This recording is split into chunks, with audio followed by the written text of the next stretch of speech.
Hello, friends, warm greetings of the day. It gives me immense pleasure seeing you all after a long time. I hope life is treating you well and everyone is in the best of spirits.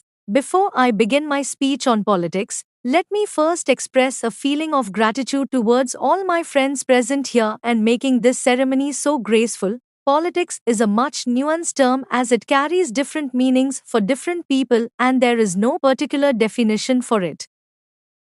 However, I would like to put its definition in the following manner. Politics is a process wherein decisions are taken by the members of an association.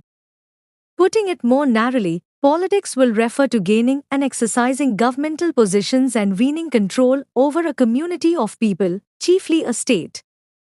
In addition, politics refers to the practice or study of the dissemination of resources and most importantly power within a known community. This is generally an organized population, which is hierarchical in nature, including the interrelationships between various communities. Like in many countries, if you see, people there have formed various political parties in order to put across their thoughts and ideas.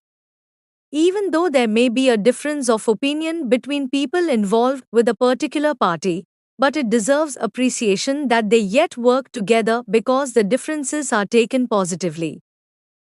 The people feel that what matters is that they agree on many other things, which are enough to bring people together for a common goal, and they will become even more powerful if such people come together. These people give their consent to adopt the same stance on various issues and agree to encourage the same changes within the law. What do we see in elections? An election majorly involves competition between various political parties.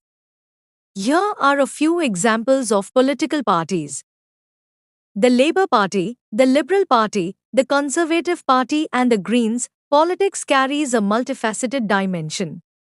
It consists of a fair set of specific meanings which are explanatory and non-judgmental, like political principles and the science or art of government. However, it time and again does carry a negative connotation in terms of different political games that are marked by dishonest practices and scheming tactics.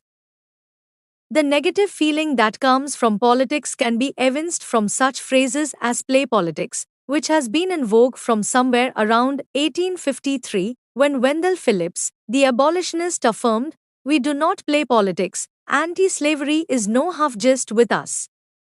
There are innumerable tactics that are deployed in a political sphere, which involves either upholding or forcing one's own politically charged opinions on the masses, framing legislative bodies, exercising control, parleying with other political parties, and if it doesn't work, then the preparation of warfare against the opponents. Political games are played socially on a wide scale, ranging from tribes and clans of traditional societies, via contemporary local governments, institutions, as well as organizations from sovereign states to the worldwide level.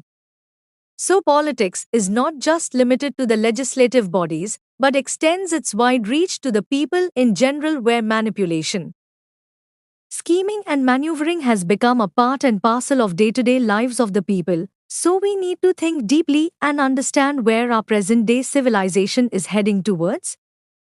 Because any undertaking, be it political or non-political, if become devoid of moral ethics and principles, lead the society to a downfall. That's all I have to say. Thank you.